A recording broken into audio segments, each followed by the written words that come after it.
Chers enseignants, bonjour à tous. Dans cette vidéo, je vais vous montrer le tableau de bord mensuel.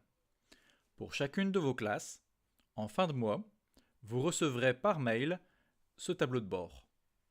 Le but est de vous apporter les informations synthétiques qui vous permettent de mieux gérer les progrès de vos classes.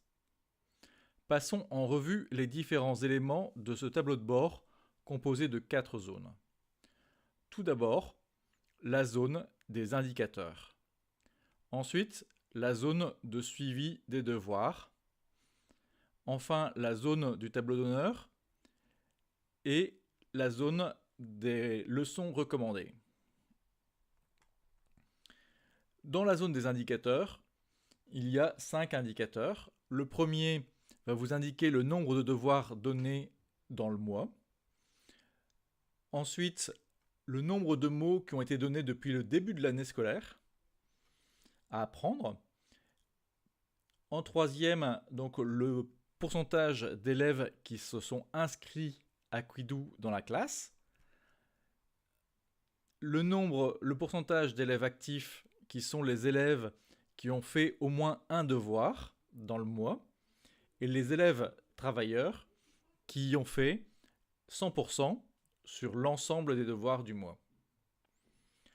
Dans la zone de suivi des devoirs, vous retrouvez la liste des devoirs avec leur date d'échéance et également les résultats détaillés de l'ensemble des élèves.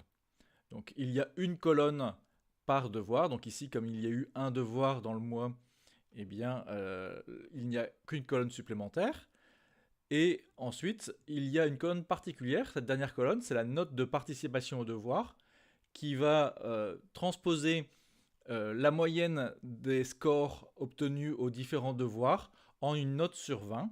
Donc un élève travailleur qui est 100% à l'ensemble des devoirs va avoir une note de 20, et un élève qui n'a pas été actif, donc qui a une note de 0%, finalement va avoir une note de 0.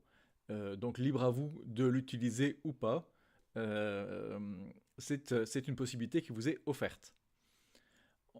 Ensuite, la zone de tableau d'honneur, où donc dans cette version préliminaire du tableau de bord, il y a ici un élève qui a été mis en avant, mais dans la version que vous aurez fin septembre, il y aura plusieurs élèves qui vont être mis en avant. Là encore, libre à vous d'utiliser cette mise en avant d'élèves qui permet aussi une certaine forme de reconnaissance du travail accompli. Enfin, la zone des recommandations des leçons, avec un certain nombre de leçons qui ont été créées soit par Quidoo, soit par d'autres enseignants. Et juste en cliquant sur un lien, vous allez pouvoir consulter le contenu de la leçon. Et ensuite, par un nouveau clic, vous allez pouvoir importer cette leçon dans votre espace pour la modifier ou pour la donner à vos classes. Voilà, notre tour d'horizon se termine ici. J'espère que vous avez trouvé cela instructif. À bientôt sur Quidoo.